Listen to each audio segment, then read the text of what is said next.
Member of Parliament, Mr. Coulter, dear fellow participants of this panel, and the dear ladies and gentlemen joining us online. First of all, it's a great pleasure for me to welcome you on behalf of the German Federal Association for Economic Development and Foreign Trade, BWA. I would also like to thank the organizers and everyone involved in having made this symposium possible in record time. I think that's a truly outstanding achievement. And of course, I would like to thank you in the audience on your computers, laptops, and mobile phones following us here today. I hope that we will soon be able to meet again in person.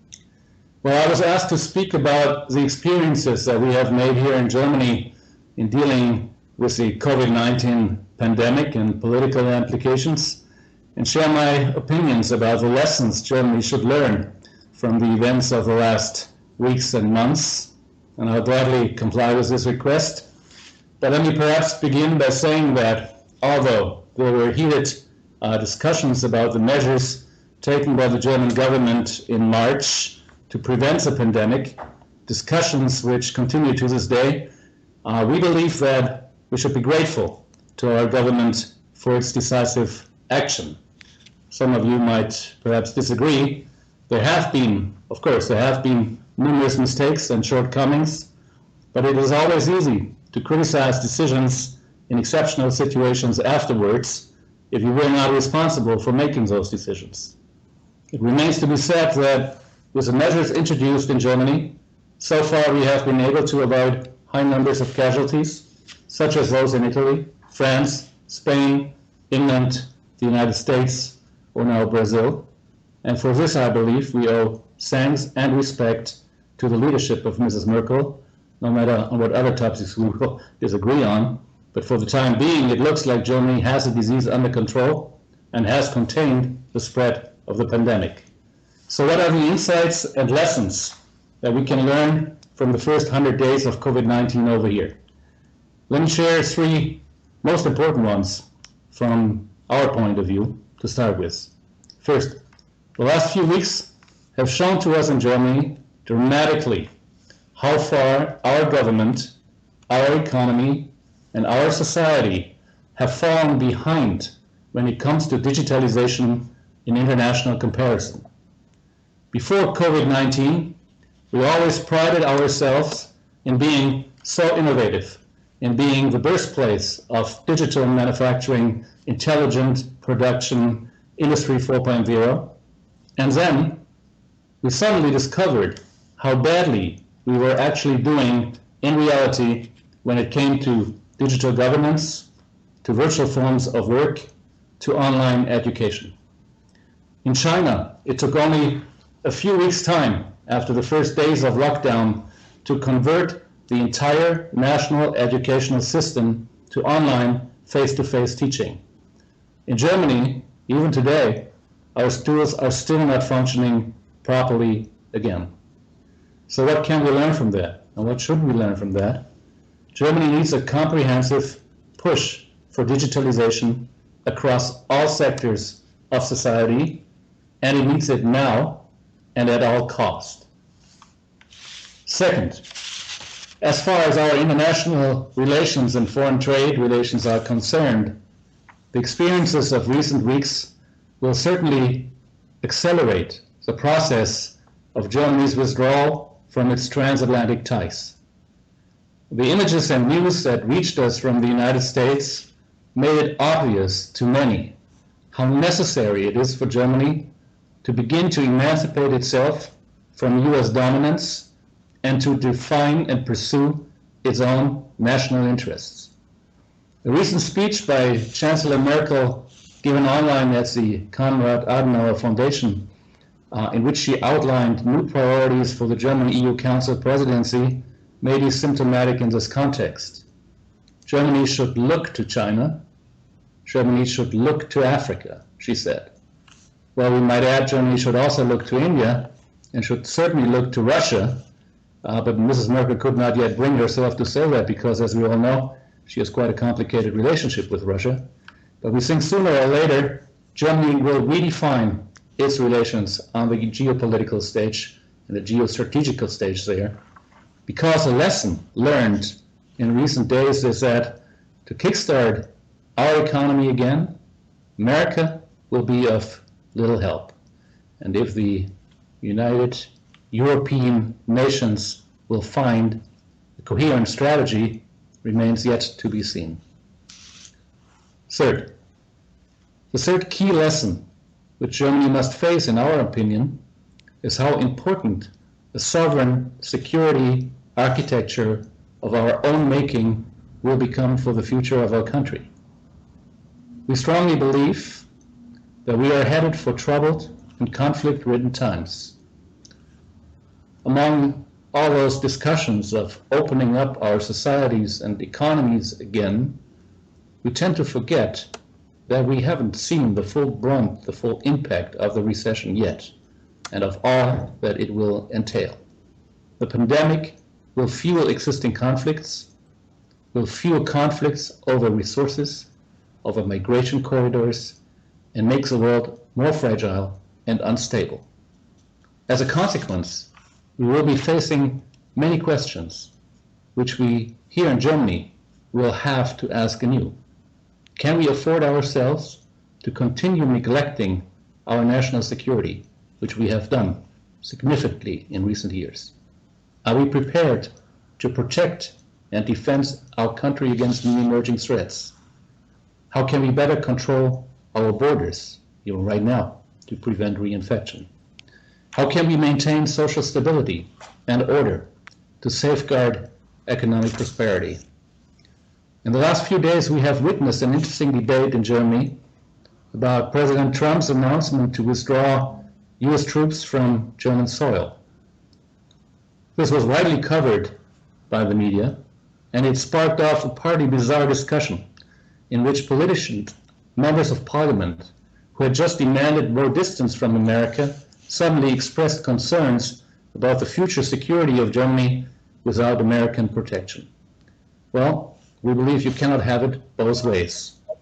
I think we will have to learn the lesson that Germany must finally accept responsibility for and invest in its own security architecture. That's the only point where we probably agree with the US administration, not least in modern and functional armed forces. This we consider essential for maintaining a secure position in a post-pandemic New World Order. That's my contribution. I think I had a few minutes time speaking slot. I hope could give you some insights from Germany, and I'm very much looking forward to the discussion. Thank you very much. Thank you, Michael. This was a very interesting speech, and also some important issues were being raised, and we already have a question addressed to you. So let me read this one coming in from Cash. He's asking to Michael Schumann, what is your advice to UK? What should UK do differently in a better to better control a second peak? So I assume that he's referring to quite controversial UK policies, which initially were quite different from what they are right now, and we have seen some drastic changes in the UK approach, where first the threat was probably underestimated, and then it was maybe overestimated. So what is your advice, and based on German experience and the experience of China that you're also well aware about, what is your advice in terms of the possible second wave or second peak? Well, I could say elect a new government, but no, seriously. Yeah, I think you have to adapt a policy of trace and control, which China has perfected and adapted nationwide, and which we followed to some extent. We didn't follow it as drastically as China has done, but we learned from the Chinese example. And I think the most important issue is testing. Test as much as possible, and then trace, and then isolate. And I don't know if you're familiar with this scenario of the hammer and the dance, where you have the shutdown, and then after you are, reopening, and then you dance around, right? You have some current emerging reinfections. You tend to isolate and trace all the contacts, and at that speed, you can control, you can contain the pandemic. At least that's how it worked in China, and at least that's how it worked considerably well in Germany.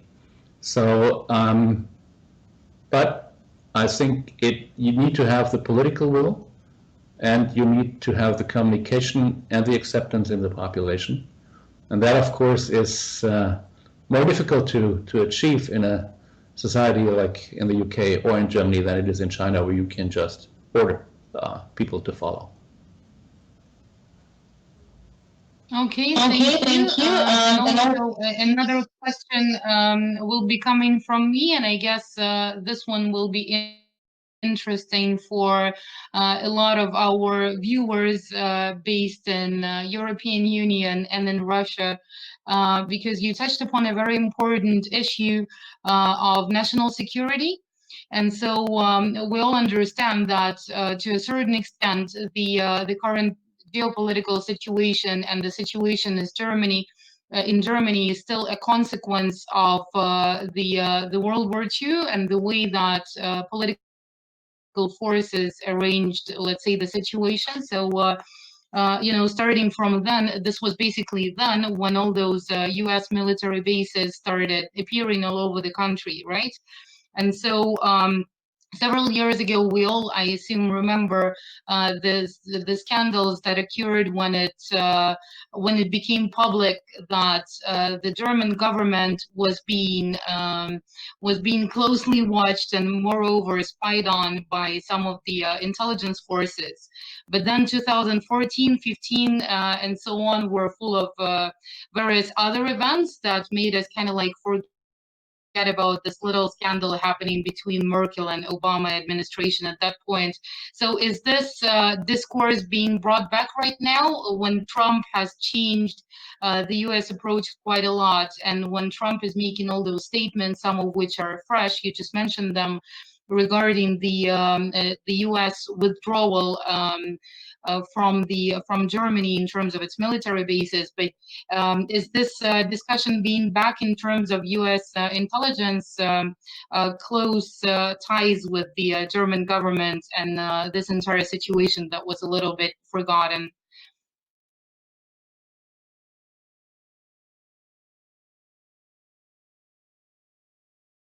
Issues at the moment. I mean, if you face the reality, of course, everybody spies on everyone, and especially on governments, and everybody knows that. You have to live with it, you have to prevent it, and if it pops up, you have to deal with it diplomatically. But that is not so much of an issue right now. I think the interesting issue is that we still somehow expect the U.S. armed forces to safeguard and guarantee, our European, our NATO, our German security, while at the same time we have neglected our own secure forces, our own security capacities. The German armed forces are in a very, very bad state, and we haven't taken it seriously, nor have we invested. I think that is a challenge for the future, because of course, the American administration uses the presence as leverage, and you hear people now, feeling not only pressured but abandoned by the U.S. decision to remove. They don't remove all. They remove 9,500 soldiers. But I think that is not the key issue. The key issue is that we have in Germany to accept responsibility for our own security architecture, and I hope that in the wake of COVID-19 that will happen.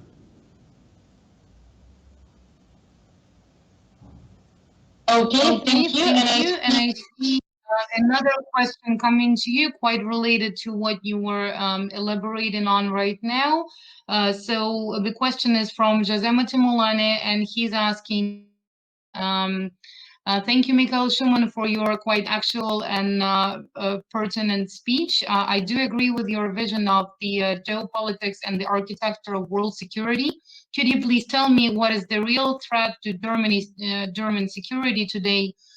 From whom must Germany defend itself so fiercely?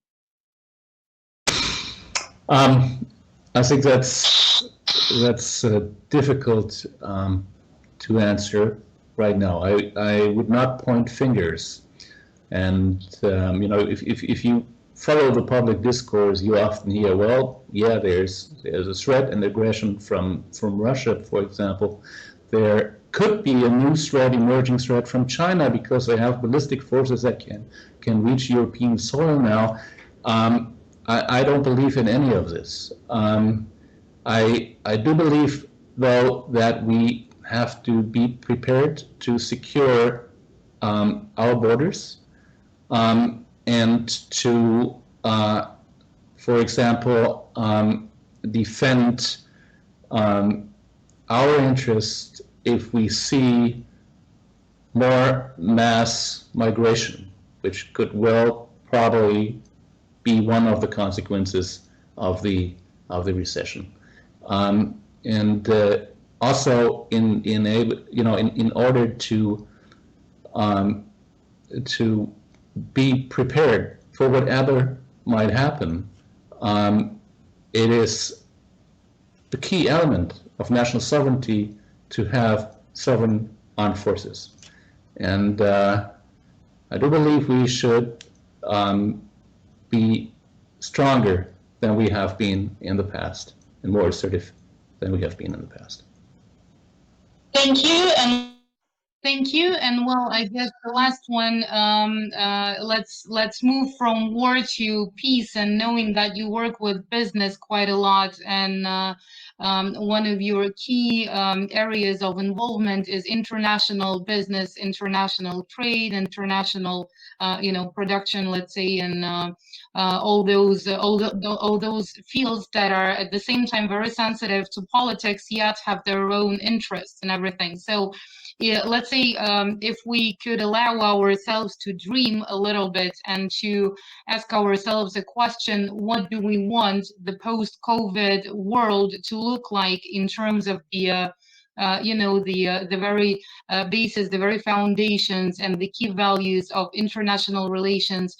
What would be your desire in terms of that? So what do you think are the lessons that we've learned during the crisis that can help us reshape the geopolitical realities after COVID? I mean, if we could imagine for a minute that there were no pressuring circumstances, and we could just take a clean sheet of paper and draft this new set of principles, what do you think would be the most important ones for international trade and international business to what are the key values that would help countries collaborate in order to recover the economy?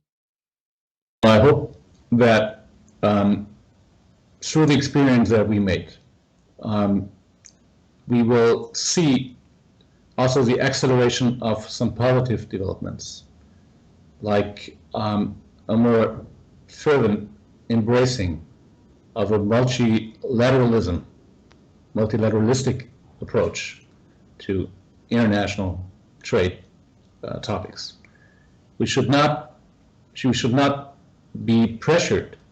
For example, if you see China as the new rising superpower and the United States as defending, its old position, we should not be pressured in having to take sides. On the contrary, we should build bridges, and trade and international business has always been a good way to build bridges and to focus on multilateral order that also reflects the realities that have been there all along. You know, like Europe has been in a very privileged position over the last 500 years, but that is finally changing. And we need to develop the understanding that we are only one voice in the concert, in the international concert. And I'm not sure if I'm still on. Okay. And what I would also hope for, we all have to, to deal with the fallout of the recession and to kickstart our economies again. And I think to prevent people from falling into poverty or getting poorer than they already are, we should really, abolish artificial barriers, political barriers, sanctions, be them the sanctions against Russia, Iran. There shouldn't be any sanctions. They never worked. They never worked as a political instrument. They just made people suffer. And I hope that we will see some more positive moves into that direction. Absolutely. Well, to a certain extent, being a Russian citizen, we're quite thankful for some of the sanctions, because it did help us to kind of like improve our own economy and production. Those, protective measures definitely made us ready for the COVID, when international trade and travel has become more difficult. So, in terms of this, the only positive effect is definitely, bringing us more ready with our own like cheese production and everything that is quite, compatible at the moment. So thank you, Mikhail, for your speech and for answering the questions.